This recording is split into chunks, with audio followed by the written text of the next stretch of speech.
200 বছরের ইতিহাস সমৃদ্ধ ভরা রাজবাড়ী সদর উপজেলার পাচুরিয়া ইউনিয়নের মুকুন্দিয়ার জমিদার দ্বারকানাথ সাহার বাড়ি। জানা যায় শীতলপুর চর থেকে নদী ভাঙনে ব্যবসার কাজে তিনি চলে আসেন এই অঞ্চলে।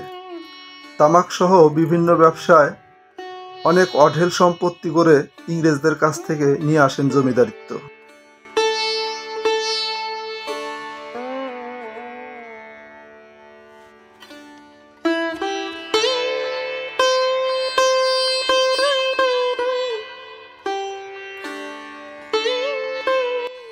সুপ্রিয় দর্শক, আজকে আমরা এসেছি রাজবাড়ী জেলার পাচুরিয়া ইউনিয়নের মুকুন্দিয়া ইউনিয়নে অবস্থিত বাবুবাড়িতে। এই বাবুবাড়িতে একটি বিখ্যাত জমিদার বাড়ি, যারা স্বাধীনতার পূর্ববর্তী সময় চলে যান এবং তার এক ছেলে স্বাধীনতা যুদ্ধ পরবর্তী সময়ে তাকে এখানে হত্যা করার পরে এই বাড়িটি একটি নির্জন বাড়ি হিসাবে পরিত্যক্ত অবস্থায় পড়ে রয়েছে। দ্বারকানাথ শাহ ছিলেন এই অঞ্চলের অত্যন্ত প্রভাবশালী জমিদার। 1244 বঙ্গাব্দে জন্ম নেওয়া দ্বারকানাথ শাহই এই বাড়িটি নির্মাণ করেন।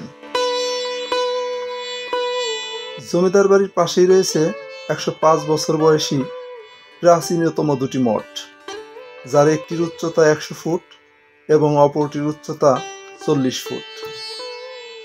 তার পুত্র শ্রী শরজেন্দ্রনাথ সাহা তার বাবার স্মরণে 1326 বঙ্গাব্দে মন্দিরটি নির্মাণ করেন। মন্দিরটি পঞ্চরত্ন বা 5টি রত্ন রীতিতে নির্মিত। পরবর্তীতে তার স্মৃতিসৌধের পাশে ডিএন সাহার স্মরণে আরও একটি রত্ন বা একমণি ধরনের মন্দির নির্মিত হয় 40 ফিট উচ্চতার, যা কিছুদিন আগে ধসে যায়।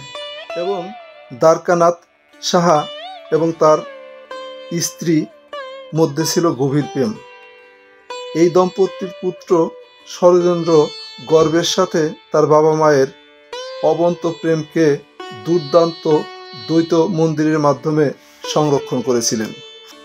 অসাধারণ এই প্রত্নতাত্ত্বিক স্থাপনাটি দেখতে দেশের বিভিন্ন জেলা থেকে দর্শনার্থীরা এখানে ছুটে আসেন। আপনারা দেখতে পাচ্ছেন অত্যন্ত প্রাচীন এই বাড়িটি ধ্বংস অবশেষে পরিণত হয়েছে। আজকে এখানে কেউ নেই, কিন্তু বাড়িটি রয়ে গেছে। রয়েছে সেই পুকুর যেখানে তারা গোসল করতেন, যেখানে একটা সময় জনগণে সমৃদ্ধ ছিল, সমাগম ছিল। আজ শুধুই নির্জন প্রান্তর, শান বাঁধানো ঘাট, দিগন্ত প্রান্তর সবই রয়েছে, নাই সেই জমিদার। এই জমিদার বাড়িতে রয়েছে 3টি পুকুর। একটিতে তারা পুরুষরা গোসল করত, অন্যটিতে মহিলারা গোসল করত, আর একটি পুকুর ছিল যেখানে শুধুমাত্র থালা বাটি ধোয়া হইতো। পুকুরটা মূলত তারা কি কাজে ব্যবহার করতো? এটা হলো বাসন মাজার। বাসন মাজার, অর্থাৎ জমিদার বাড়ি শুধুমাত্র বাসন মাজার জন্যই একটা পুকুর করা হয়েছিল। পরে রিপেয়ার করে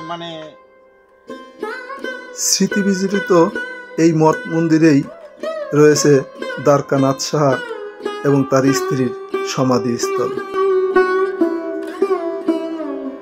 একটি মঠ মন্দির ধ্বংসে পরিণত হলেও রয়েছে আর একটি মন্দির। পাশেই রয়েছে কৃষ্ণ পদ্ম পুকুর। কালের বিবর্তনে সবকিছুই হারিয়ে যায়, রয়ে যায় শুধু স্মৃতি। দেশের বিভিন্ন অঞ্চল থেকে মানুষ আসে প্রাচীন এই জমিদার বাড়ি দেখার জন্য। যে কেউ বাংলাদেশের যে কোনো প্রান্ত থেকে রাজবাড়ির বাসে উঠে চলে আসতে পারেন এখানে। রাজবাড়ী সদর উপজেলা থেকে এর দূরত্ব মাত্র 10 কিলোমিটার। এটি পাচুরিয়া ইউনিয়নের মুকুন্দিয়া বাজার সংলগ্ন মুকুন্দিয়া সরকারি প্রাথমিক বিদ্যালয় ও ইউনিয়ন স্বাস্থ্য কেন্দ্রের পাশে অবস্থিত। ধন্যবাদ সবাইকে প্রাচীন ঐতিহ্য, সংস্কৃতি এবং ইতিহাসকে ধারণ করার জন্য। সিরাজুলস ডকুমেন্টারি পক্ষ থেকে আপনাদেরকে আবারও স্বাগতম। আবার দেখা হবে নতুন কোনো পর্বে। সে পর্যন্ত ভালো থাকুন, সুস্থ থাকুন।